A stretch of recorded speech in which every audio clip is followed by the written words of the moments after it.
Well, September is done. It is in the books. Today we're doing the best metal albums of September 2021. Now before I start, pop your favorite metal albums of September down below. And I'm going to be just honest here that I haven't really listened to many metal albums in September just because it was just really overwhelming for all these brand new fucking music releases every single week. I'm not a Trenches, I'm not a Meltdown. I can't just listen to brand new music every single fucking week. It is exciting at times, but at times I just want to explore the older styles of metal. Different albums, I want to explore some more death metal, I want to explore some more black metal. I've only listened to about 20 albums this month. These are the 10 albums that stood out for me, and these will be going into my best metal albums of September. But on the other hand, September hasn't been that strong in my opinion. There are a few good albums now and then. There are 4 albums that I actually genuinely love, and the rest are, they're okay, they're mediocre. But overall, I'm here to give you a video of my top 10 metal albums of September 2021. So here it is. So coming in the position at number 10 is Sleep Token and the album This Place Will Become Your Tomb. Now I did see a review by the Metal Meltdown and he absolutely fucking hated it, but in my opinion, I actually really did enjoy it. I just love the slow atmospheric ambience on this album, and not to mention his vocals are very unique. At times this album reminds you of something out of like Catatonia, something out of like Anathema. Like there's just different soundscapes that I really do enjoy, and this album has it all. There are experimental elements along with post-hardcore moments, including elements of metalcore, gent, and even some doom. This album is quite surprising, and I didn't really expect to enjoy this after the album Sundowning, which was released in 2019, where I put that in the worst metal albums of 2019. Sleep Token have definitely improved with their sound. Next up is Spiritbox, Eternal Blue. I was expecting this album to rise a little bit higher, but in my opinion, this is a good album by Spiritbox. This is the debut album, but their EPs, their demos were so much better than this. There are some great songs like Hurt You, Yellow Jacket, and The Summit, and I really enjoy the Beautiful Belly Constant, but in my opinion, something is missing with this band. Courtney's vocals sound absolutely fantastic on this, and there's some great musicianship, but I feel that some of these songs lack substance, and that's why Spiritbox is just a little bit lower than I anticipated in the best metal albums of September. Next up is Inferi and the album Infernal Genesis. This is a really interesting technical death metal album with some elements of symphonic metal that really reminds you at times like Flesh God Apocalypse. Great songs like No Gods But Our Flesh, along with Maelstrom in Prison, and a really orgasmic track called Mesmic Horror.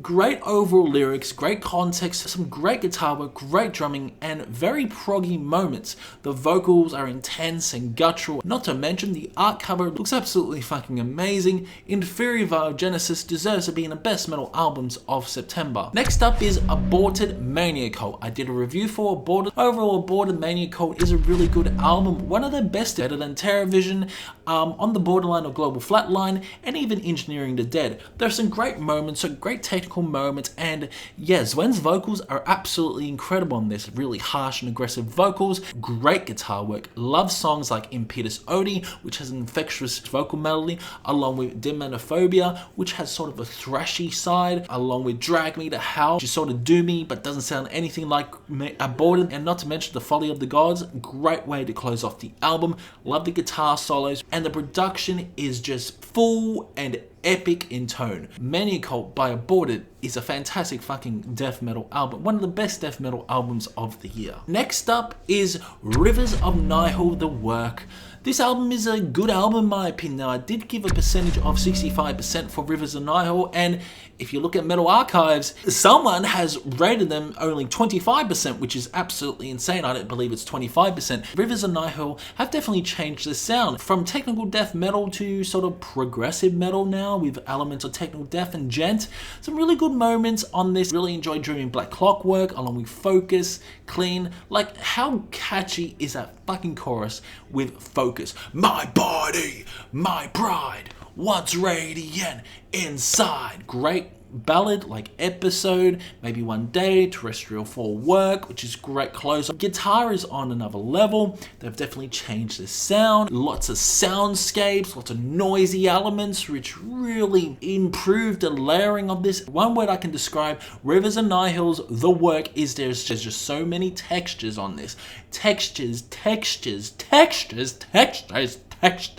This album's really good. Although a little bit harsh at 65%, I still really do enjoy this album. A lot of people are saying that, why do you score Rivers and Nihil low? I'm becoming more critique with my music. Therefore, if something doesn't blow me away, I'm not going to score it high, am I? 65% for Rivers and Nihil is still a very good score. So next up is a Infernal Doom album, Skepticism Companion. Now, Skepticism, of course, released Stormcrow Fleet, which is a fucking masterpiece for Infernal Doom. Yes, Companion is very interesting overall. I just feel that some of these songs are quite sped up, especially Color and the Intertwines. It just feels like that Skepticism is in a race, is in a fucking marathon. It's a very good Infernal Doom album, but at times I question whether this is Infernal Doom or not. It is Infernal Doom, Jamie. It is Infernal Doom, but I just feel like they're in competition with their own self. I'm just trying to up their ante, but I just feel that they kind of failed on this album, to be honest. They kind of failed, but there are some really good moments. Like, don't get me wrong, this, in my opinion, is probably one of the worst albums by Skepticism, but it's still fucking solid for what it is. So yeah, this is a very good album. I just feel that track 1 and track 2 put a little bit of a bad taste in my mouth because the songs could have been a little bit slower in comparison to what I felt with this Color and Intertwine. I just feel like they were just really speedy in those songs. But you know what, the rest of the album is very good. Like the March of the Fall is much slower, the Passage is much more slower, therefore they sound more traditional Infernal Doom. But yeah, some great symphonic elements, orchestral elements, great conclusion for Skepticism's discography. Next up is Carcass Torn Arteries. Carcass released a brand new album, Torn Arteries, and holy shit, everyone was talking about Carcass, except me. But you know what, this is a good album overall. It's, in my opinion, one of Carcass's best. As you all know, if you're a fan of my channel, I'm not a really big fan of Carcass, but I did really enjoy this. Great songs like Torn Arteries, not to mention that 9-minute song, Flesh Ripping Sonic Torment Limited. Holy shit, the beautiful acoustic moments, great guitar solos, awesome drumming, and the vocals are intense as anything with some really fun riffs. Like, this album has so many fun riffs. It's a great melodic death metal album, and I really do enjoy it. Probably what's holding it back is the overall length of this album. Some of this could have been cut a little bit to make it around about 44 minutes, but yeah, at 49 minutes, it still packs a punch. It's full of flavor, it's full of great moments, and The Devil Rides Out. Oh, what a fucking song. Hello? Yep. Okay, no worries. Next up is Esoctrilihum, Urionhsol, 7 Demons. This album's fantastic, it really is. It's not an album per se, so it's a little bit cheating. It's an EP that was released earlier this month. Esoctrilihum does not stop. He does not stop. He does not stop. He always creates some great albums and some great EPs as well. So this deserves to be in the best metal albums of September. Great songs like Surfin', Urionhsol, and not to mention that 21-minute epic Z-Dyne guitar. So great moments, love the guitar work, and of course, Exotrillium sound like Exotrillium, especially with demonic vocals. Malleys aren't as infectious as Dive Reckon for the Serpent Telepath. It's still very hooky black metal, and I absolutely fucking love it. So Urionhsol, Esoctrilihum, 7 Demons is sitting here. Next up is another Infernal Doom album that took me by surprise big time. This was released on September 17th. Ghostheart, Nebula, Ascension. This album's absolutely fantastic. This is Infernal Doom with elements of death doom, incorporating some really beautiful atmospheric textures. I love the album cover. It's like this naked man is just hovering above a burning earth. It looks like the end of the world. And does it look spacey? Yes, it does look spacey, and this is a pretty spacey album. It's spacey Infernal Doom. I love the guitar textures, some great vocal work as well. Yeah, there are some great songs on this like Mirror, Chrysalis, and The Cage.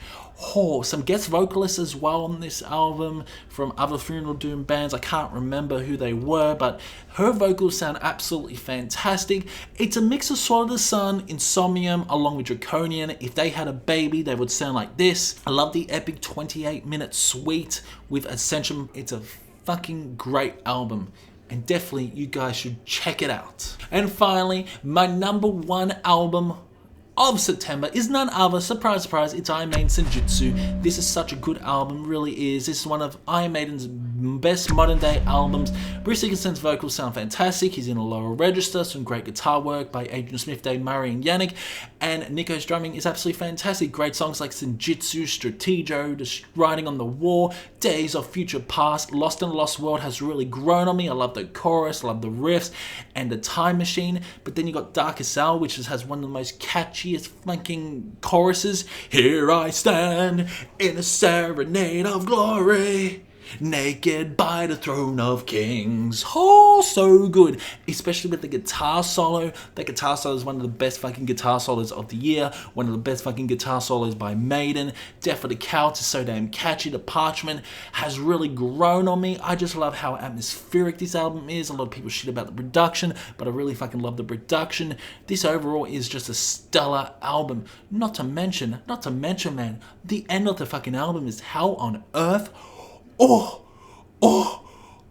Breathe in, breathe out. Senjutsu by Iron Maiden is my number one September album. So yeah, let me know in the comments below your favorite September album. Do you agree or disagree with my opinion?